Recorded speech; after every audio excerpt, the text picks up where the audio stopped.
So, in the last lecture, we discussed that binding energy arises from mass defect. So, it must have a formula for its own. The formula for binding energy we will today discuss. Formula. So, for binding energy, we need the formula of mass defect, which is equal to, like, what is mass defect? That the overall mass of a nucleus is less than the constituent particles. And what is mass? What is the binding energy? That overall energy of the nucleus is less than the energy of the constituent neutrons and protons altogether. So this means, where does the energy go? This energy goes to hold together the nucleus.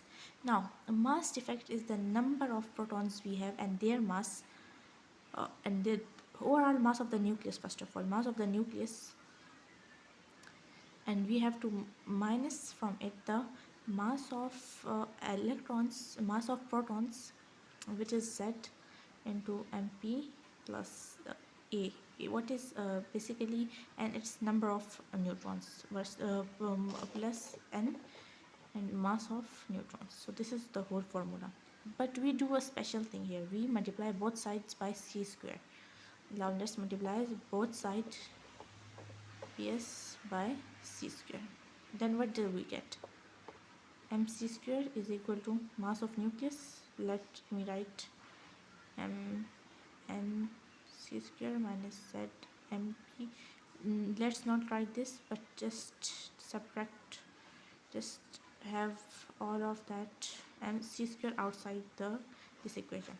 Now what is mc square? By Einstein's equation of energy mass equivalence, we know that mc square is equal to energy. Mass can be converted into energy, but how? By this formula. So let us write energy. What energy? What type of energy is this?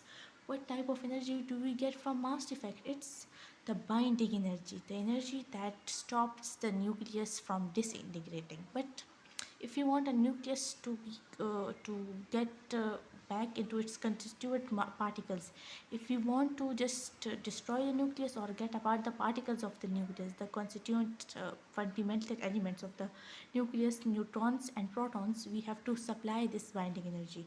So binding energy is equal to the above discussed equation that I have discussed, like the overall mass of the nucleus, and like we have the overall mass of the nucleus, which will be subtracted from these both. So like mass of protons we have, and then we have mass of total, this is total number of neutrons we have, and we have to subtract the mass of our nucleus. Let me write NuC and then c square. So it is the whole formula for binding energy. In the next lecture we will discuss its significance.